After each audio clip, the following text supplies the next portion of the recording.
or just boils down to morals and how we exercise those morals on everyone around us. I think that's one of the resonating factors of this, is that you're wrestling with morals and good and evil, and then defining what's good and evil. There's all this philosophical backbone to all of this, and it's constantly, questioning itself and recalibrating itself.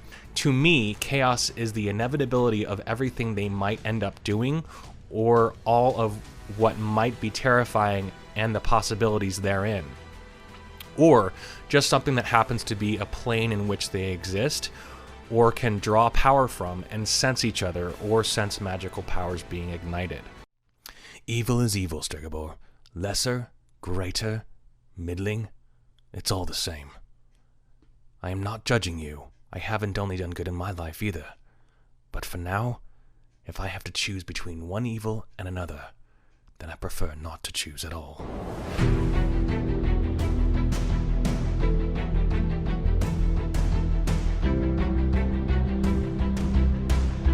Hello everyone, thank you for joining me. Welcome to the Fanatics of Film, and my name is Ben. Thank you so much for joining me here today.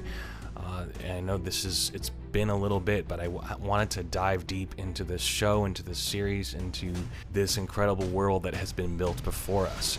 The lack of traditional storytelling tended to confuse some people. It took me a second to realize what was happening as far as the storytelling. They don't tell you when things are happening, so you think everything is happening simultaneously, and you have to kind of deduce as you go along. So it was definitely extremely unique and wonderful. It's a wonderful series. I was so enthralled by this. I'm very glad that Henry Cavill was able to land this role, as it may prove to be a lasting one, as we see the popularity of this initial season increase continuously. As I go through this, I have to actually consciously avoid Game of Thrones comparisons, except when they are entertaining. Just after fighting and killing the Kikimora, the giant spider with a human head, Geralt of Rivia takes refuge at a local bar in Blaviken, only to be judged by onlookers who have deemed his mutant face a threat. Geralt and a mystery girl, later we learn that it's Renfri, share a nonchalant ale for breakfast. We learn Gravier is really what the flyer had said, which apparently isn't something that Marika's father had needed. Apparently Geralt is derived from Gerotter, so his interest, that's interesting because of the butcher, they call him Butcher as well. So a Gerotter is someone who strangles. Yeah, it makes sense. And later on, we find out that his mother didn't even give him the name, so it was someone else that gave him that name, setting him up for this fate, because that's what this whole show is about. It's about fate.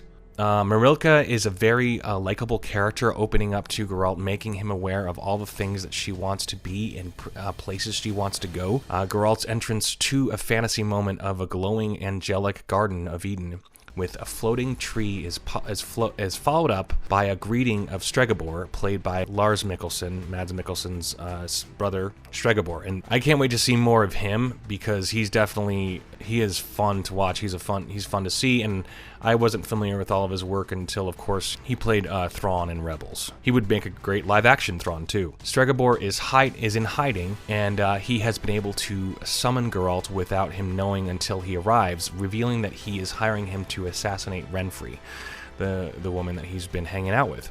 Humans aren't his usual targets, and so Ciri's game is interrupted so that she can attend the commendations of warriors in court, and the relationship between the queen and the king is built on humor and making light of their mundane lives. The wizard Stregobor exclaims, "Destiny has many faces.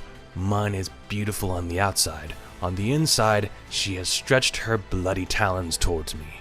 So the writing is exquisite. So good. He then refers to the curse of the Black Sun, this first full eclipse in 1200 years. Lilith is the demon goddess of the night, and 60 women had children when this was happening, and Stregobor had known that his murdering the women was a lesser of two evils thing. So that's the constant quote throughout, like the first and second episode. They keep saying that the lesser of two evils. He was convinced that based on his previous experience, he knew what would have happened if he hadn't done this. constantly maintains that it was a lesser of two evils, that they could have taken over the world or taken over and destroyed everybody. And of course, Geralt is definitely much more optimistic on that people can be swayed, people can be changed. Although exposed to great power, maybe they could still be good. Renfri is the daughter of King Fredefalk of Craden and proven to be quite violent. She continues to kill everyone in her way for some reason.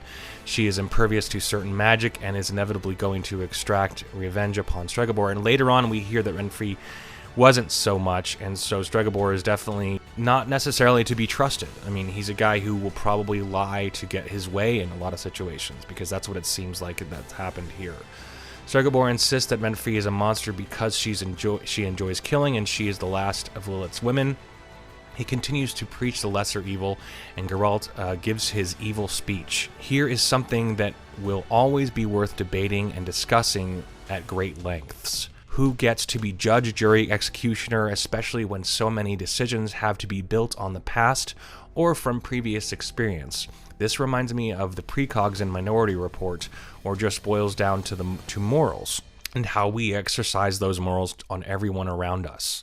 I think that's one of the resonating factors of this, is that you're wrestling with morals and good and evil, and then defining what's good and evil. There's all this philosophical backbone to all of this, and it's constantly, questioning itself and recalibrating itself. Continuing the discussion of imminent threat of Nilfgaard, wraiths of Morhog were spotted, and war will come to them. The grandfather is insistent on preparing Ciri as they are alerted to the inevitable realization that Nilfgaard is on its way to Cintra. Queen Calanthe allows herself to be terrified of the endless death and torture that will rain down on her people, spilling out tears of dread. Her performance is exceptional in this, by the way. It's so good. The way every single character is revealed in this story is fantastic. They open up and trickle in like an organic drizzle of rain, coaxing you, taunting you, and slowly making you addicted to them for their warmth, like a warm drizzle, like a warm drizzle of rain, or a warm drizzle of chocolate, whichever you prefer. Renfri is determined to clear her name, as it has been completely slandered by Stregobor, pointing out how silly his claims were. Stregobor's man had taken everything from her, even her ability to be a princess. I love Renfri as a character. She is compelling and interesting and full of life, and it was a shame to see what happened to her, because I actually I was enthralled by her. She was very interesting, and she poked fun at Geralt, and is talking to his horse and all these things. It was and she was just particularly fun and interesting. She was an interesting character. It was a shame to see this happen to her. As Renfri proclaims her desire for revenge, she prays to Lilith also. The debate that follows is a rather interesting display, because they insist on killing monsters and not killing for the fear of becoming such. So the very thing that dictates your ability to becoming a monster is the level of evil that you allow yourself to be consumed by. Geralt exclaims that leaving Blaviken would set her free, not revenge, and in conducting revenge, she admits to becoming a monster or allowing those characteristics to settle inside of her. So this is a quick Game of Thrones comparison. We get an epic battle in the first episode of this show, not holding anything back that Game of Thrones had done for so many seasons. They had a huge budget, but only showed after and before battles, not the battles themselves, which was kind of, I get it. It's one of those things, and it made it unique. It made Game of Thrones unique, but it's just one of those things where we get a little bit of that, just a little bit of that in this first episode. In the pilot, we get it. So that's the difference between that. And you get a lot of these 35% critics on Rotten Tomatoes that they gave it 35%. Obviously these people don't like fantasy. To them, there's all these new things that are introduced that are not of this world, so you literally have to work a little bit to adapt yourself to this new world. And so that's what I think a lot of these, a lot of people just don't get it. It's not for everybody. For me personally, I was lucky to have read fantasy novels when I was a kid, so it's one of those things that's fun for me to jump into this new world where I get to learn new things about these characters and about this world, especially if the world is fantastic in that sense. it makes it fun, and it's a fun thing. So, and it brings out the kid in me. So this was a brutal battle with high casualties and the death of Queen Calanthe's father. Calanthe is accepting her fate, whatever that might be, as Nilfgaard approaches the gate. I said it before and I will say it again, the horse actor in this is either extraordinary or they just added in sounds afterwards, but to me it looks pretty darn real. It looks like the horse was really responding to his talking like he understood. It was hilarious. Just go back and watch that. It was a great moment. So Renfri decides to lie, telling Geralt that she will yield only to win his heart over. This was quite a unique moment. Renfri makes a good choice to get laid. So that maybe she just changed her mind at the very last minute there. So I'm not sure, but the Lion Cub of Cintra, Ciri opens up her rage and passion, and the city of Cintra is slaughtered while mass suicide occurs, and Calanthe jumps out of a window. The chronology is bizarre in this episode because the entire Cintran story is spread out over the entire story of the season. So yeah, I mean, it's like the pilot episode, we literally get the end of that pilot episode at the very end of the season. So it's the entire show is a flashback. I think it's incredibly unique and amazing how they did that. The writing is extraordinary. As Geralt lays the final blow to end Renfri, she continues to exclaim for the second time that Ciri is his destiny. I wonder how she knew. Stregobor turns the entire city against Geralt, banishing him from Blaviken. The acceptance of this is painful as Marilka accepts defeat in somewhat regret on Geralt's behalf. The first time we meet Yennefer, she escapes to the Tower of the Gull in Aretuza via portal. She was able to portal herself because of desperation, perhaps. The fear and threat to her pushed her to wield extraordinary powers. And this part was actually very compelling, very interesting. Enter Tissaia, purchasing Yennefer instead of a pig. I guess she was alerted to Tissaia's presence by portaling. This leads to much more trials, and Yennefer is forced to face failure after failure in the future. Princess Cirilla is hunted, although resilient, and finds a friend while adapting to her newfound situation that humbles her, exposing the crimes of her mother. Enter Jaskier with his playful charm that pounds through and combats the dark brooding stoicism that Geralt bestows. His eagerness is cocky and self-indulgent, bleeding from his passionate heart like one of his songs. While he is punched in the gut after calling him the Butcher of Blaviken, just being banished from Blaviken, and I assume he hates the name Butcher, he has been called that twice now. So that is something to...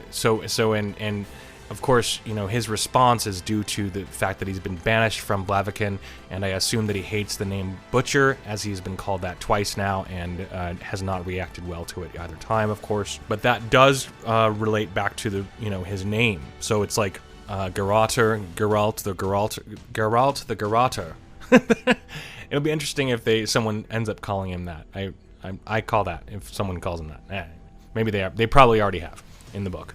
Yennefer is shy and timid, and we find out that chaos is matter and all that is around them, and magic is organizing this. That's what it is to me. Chaos is the chaotic arrangement of matter and how that is, and then trying to organize this.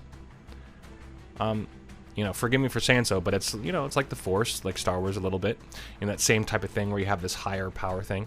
To me, chaos is the inevitability of everything they might end up doing, or all of what might be terrifying and the possibilities therein. Or just something that happens to be a plane in which they exist, or can draw power from and sense each other, or sense magical powers being ignited. Cirilla discovers new friends, and realizing that her mother wasn't the best at being queen, accepting the shoes off of others' feet. So there was very awkward moments in that. So very...